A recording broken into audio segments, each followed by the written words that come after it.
괴멸까지 단 한 방, 중국 정부 빨간불 비상.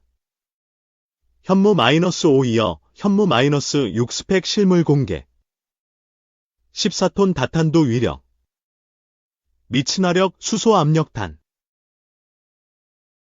10월 1일 국군의 날에 괴물 미사일로 불리는 현무 -5 탄도미사일이 처음 공개되자 중국이 긴장하는 모습입니다. 현무 -5는 탄두 무게가 8톤으로 세계에서 탄두 무게가 가장 무거운 미사일이죠. 유사시 지하 100m 깊이의 지하 벙커에 은신한 북한 지휘부와 핵시설을 타격하기 위한 미사일입니다.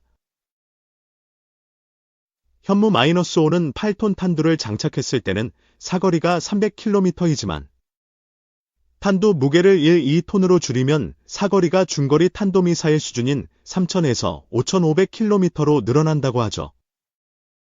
중국은 이 점을 우려합니다. 사실상 중국의 둥펑 -26과 비슷한 중거리 탄도미사일로 중국 영토의 절반 이상이 현무 -5의 사정거리 안에 들어간다는 거죠. 구축 차량을 이용한 이동식 발사대. 고압가스로 미사일을 밀어올려 공중에서 점화하는 콜드런치 등에 대해서도 미심쩍어하는 눈치입니다. 방공 능력이 부족한 북한을 겨냥한 미사일치고는 너무 성능이 좋아 사실상 중국 견제를 염두에 두고 개발한 것 아니냐는 거죠. 발사 중량 둥펑 -26의 1.6배 중국 매체들은 이 미사일이 사실상 중거리 탄도미사일이라는 점에 초점을 두고 보도했습니다. 관영 펑파이 신문은 탄두 중량을 1톤으로 줄이면 사거리가 5000km에 이른다면서 한반도는 물론 동북아의 많은 지역이 사정거리 안에 들어간다고 했어요. 신화닷컴도 콜드런치 발사 방식 등을 포함해 중국군의 중거리 탄도미사일 둥펑 -21의 초기 형태와 유사하다면서 현무 미사일의 장거리 발사 능력을 가볍게 봐서는 안 된다고 썼습니다. 한 군사 블로거는 대륙간 탄도미사일에 근접한 미사일이라고 했더군요. 중국의 둥펑 -26, 러시아의 이스칸데르, 인도의 아그니 3등 주요국 중단거리 탄도미사일의 탄두 중량은 500kg에서 2톤 정도입니다. 중국은 2015년 9월 세계 반파 시즘 전쟁 승리 70주년 열병식에서 괌 타격용 아야뱀인 둥펑 -26을 처음 공개했는데 현무 -5를 이 미사일과 비교한 분석이 많았습니다. 한국판 둥펑 -26이라는 거죠. 둥펑 -26은 사거리가 5000km로 길이 15m, 직경 1.7m에 총발사 중량은 20톤입니다. 현무 -5는 길이 16m, 직경 1.6m에 총발사 중량은 36톤이죠. 현무 -5의 발사 중량이 둥펑 -26의 1.6배인 셈입니다. 현무 -5의 성능에 대해서도 촉각을 곤두세우고 있어요. 현무 -5는 이스칸데르 미사일과 동일한 쌍불형 탄두를 채택해 종말 단계에서 변칙 기동이 가능하다고 합니다. 방공망으로 요격하기가 쉽지 않겠죠. 중국 군사 블로거들은 한국군이 곧 기동형 탄두 재진입체, 다탄두 개별유도 재도립체 등도 개발해 현무 -5에 탑재할 것으로 봤어요. 아버는 탄도미사일이 대기권에 재진입할 때 기동 비행을 하면서 레이더 유도에 따라 정확하게 목표물을 타격하는 탄두를 말합니다. 머브는 이런 탄두가 여러 개 들어있는 재도립 비행체라고 할 수 있어요. 그만큼 요격이 쉽지 않게 됩니다. 중국은 방공망이 빈약한 북한을 상대로 굳이 이런 기술을 개발할 필요가 없을 것으로 봐요. 사거리도 900km 정도면 북한을 타격하는 데 충분하다는 게 중국 측 시각입니다. 그런데도 사거리가 훨씬 길고 요격 회피 기능까지 갖춘 현무 -5를 개발한 건 사실상 촘촘한 방공망을 갖춘 중국을 겨냥한 것이라는 게 중국 측 분석이에요.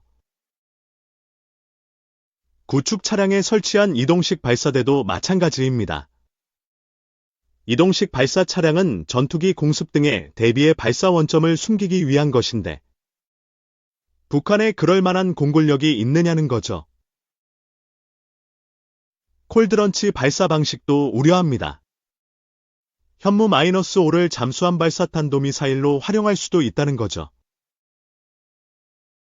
셀뱀을 장착한 우리 해군 잠수함이 서해상에서 잠행하다 현무-5를 발사하면 중국 전역이 타격 범위 안에 들어간다는 겁니다. 중국은 미군이 지난 4월 필리핀 북부 루손섬에 배치한 중거리 미사일 포대 타이푼으로 골치를 앓고 있죠.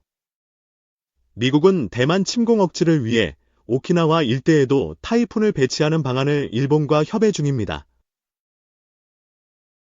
이런 상황에서 현무-5가 대거 실전에 배치되면 미국 동맹국들의 중거리 미사일 포위망에 갇힐 것이라는 분석이 나와요. 한 군사 블로거는 현무-5가 베이징, 텐진, 선양 등 화북과 동북의 주요 도시는 물론 칭다오 북해함대 기지, 닝보 동해함대 기지 등도 공격할 수 있을 것이라고 했습니다. 중국 내 전문가들은 우리나라가 단순히 북한의 핵위협에 대응하는 것을 넘어 국력에 걸맞은 전략적 위협 능력을 구축하려는 의도로 봐요. 장기적으로 미국, 일본 등과 함께 중국과 러시아 견제를 위한 집단안보 체제를 만들려는 것 아니냐는 분석도 합니다. 인민의 반군 대교 우리의 준장급 출신인 관영 CCTV 군사평론가 두얼룽은 대형 미사일을 구축 이동식 발사 차량에 실어 수송과 발사, 보관을 일체화하는 건 전형적인 장거리 미사일의 수송, 발사 방식이라면서 북한에 대한 대량 응징을 넘어 중국 동부 연안과 러시아 극동 지역까지 타격할 능력을 갖추겠다는 뜻이라고 분석했어요. 그러면선 미국의 전략적 틀 안에서 지원을 받으며 아시아판 나토 같은 체제를 구축하려는 목표도 있을 것이라고 했습니다. 해군 포세이돈 보잉 737-800과 다른 기종, 문제없다. 해군은 해상 초계기 P-8A 포세이돈에 대해 전남 무안국제공항 제주항공 여객기 참사 사고기인 보잉 737-800과 사실상 다른 기종이라고 밝혔다. 해군 관계자는 31일 정례 브리핑에서 포세이돈은 현재 전력화 기간 중이라며 현재 사고 기종과 동일한 기종으로 이해하는 시각이 있는데 보잉 737을 기반으로 제작된 별도의 항공기로 이해하는 게 정확하다고 말했다.